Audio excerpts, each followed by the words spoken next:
কিছুদিন ধরে আমি খুবই ক্লান্ত অনুভব করছি। শরীরে কোনো শক্তি পাচ্ছি না, আর মনে হচ্ছে যে যৌন আকাঙ্ক্ষাও কমে গেছে। ইন্টারনেটে দেখেছিলাম এগুলো নাকি টেস্টোস্টেরন কম থাকলে হয়। আমি জানতে চাই টেস্টোস্টেরন বাড়ানোর জন্য সেরা ভিটামিন কোনটি। সম্প্রতি একজন দর্শক এই প্রশ্নটা আমাকে করেছেন। এই বিষয়টি নিয়ে মূলত আজকের আলোচনা। প্রিয় দর্শক, আপনারা জানেন যে টেস্টোস্টেরন একটি অত্যন্ত গুরুত্বপূর্ণ হরমোন, বিশেষ করে পুরুষদের জন্য। এটাকে সাধারণত সেক্স হরমোনও বলা হয়ে থাকে। আর এটি শুধু যৌন স্বাস্থ্যই নয়, সামগ্রিক শক্তি, হাড়ের ঘনত্ব এবং পেশি গঠনেও বড় ভূমিকা রাখে। এবার আসি মূল আলোচনায়। টেস্টোস্টেরন বাড়ানোর জন্য সেরা ভিটামিন কোনটি? আসলে কোনো একটি নির্দিষ্ট ভিটামিনকে সেরা বলাটা খুবই কঠিন, কারণ টেস্টোস্টেরন উৎপাদন একটি জটিল প্রক্রিয়া এবং এর জন্য আসলে বেশ কয়েকটি ভিটামিন এবং খনিজ উপাদানের একটা সমন্বিত ভূমিকা প্রয়োজন হয়। তবে নির্দিষ্ট কিছু ভিটামিন এবং খনিজ পদার্থ অবশ্যই আছে, যেটা টেস্টোস্টেরনের মাত্রা বাড়াতে বিশেষভাবে সহায়ক। অনেক গবেষণায় দেখা গেছে যে ভিটামিন ডি হচ্ছে টেস্টোস্টেরন বাড়ানোর জন্য সবচেয়ে কার্যকর ভিটামিন। হ্যাঁ, আপনি ঠিকই শুনেছেন, ভিটামিন ডি, যাকে অনেকেই শুধু হাড়ের জন্য দরকার বলে মনে করে থাকেন। সেটি টেস্টোস্টেরনের প্রোডাকশনে গুরুত্বপূর্ণ ভূমিকা রাখে। ভিটামিন ডি শুধু একটি ভিটামিনই নয়, এটাকে প্রো হরমোনও বলা হয়।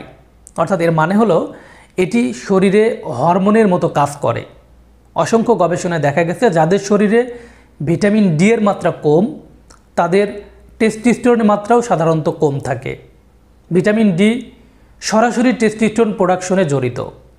সাধারণত সূর্যের আলো হচ্ছে ভিটামিন ডি এর প্রধান প্রাকৃতিক উৎস। প্রতিদিন অন্তত 20 থেকে 30 মিনিট রোদে থাকা, বিশেষ করে সকাল 8টা থেকে 11টার মধ্যে হলে সবচেয়ে বেশি ভালো হয়। এই সময়টা নিজেকে একটু এক্সপোজ করে, অর্থাৎ যতটা পারা যায় পোশাক ছাড়া থাকতে হবে। এটা আপনার ভিটামিনের ঘাটতি পূরণ করতে দারুণভাবে সাহায্য করবে। এছাড়াও ডিমের কুসুম, চর্বিযুক্ত মাছ, মাছের তেল থেকেও পর্যাপ্ত পরিমাণে ভিটামিন ডি পাওয়া যায়। আপনার শরীরে ভিটামিন ডি এর ঘাটতি আছে কি না সেটা জানতে একটা রক্ত পরীক্ষা করতে পারেন। রক্ত পরীক্ষা করার পর যদি দেখেন যে ভিটামিন ডি এর লেভেল 20 ng/ml এর নিচে, তাহলে বুঝবেন আপনার শরীরে ভিটামিন ডি ডেফিসিয়েন্সি আছে, অর্থাৎ ভিটামিন ডি পর্যাপ্ত পরিমাণে ঘাটতি আছে। যদি ঘাটতি থাকে তবে অবশ্যই চিকিৎসকের পরামর্শ অনুযায়ী সঠিক ডোজে ভিটামিন ডি সাপ্লিমেন্ট গ্রহণ করতে পারেন। নিজের ইচ্ছে মতো সাপ্লিমেন্ট গ্রহণ করা থেকে বিরত থাকবেন, কারণ এটা অতিরিক্ত মাত্রায় খেলে শরীরে জমা হয়ে ক্ষতির কারণ হতে পারে।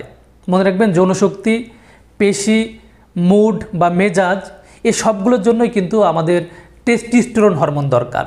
আর এই টেস্টোস্টেরনের জন্য দরকার ভিটামিন ডি। এছাড়া আরও কিছু ভিটামিন আছে, যেমন zinc, vitamin B6, magnesium, vitamin K2, এগুলো টেস্টোস্টেরন উৎপাদনে ভূমিকা রাখে। তবে গবেষণায় দেখা গেছে যে ভিটামিন ডিটাই সবথেকে বেশি কার্যকর। তো বন্ধুরা, আজ এই পর্যন্তই।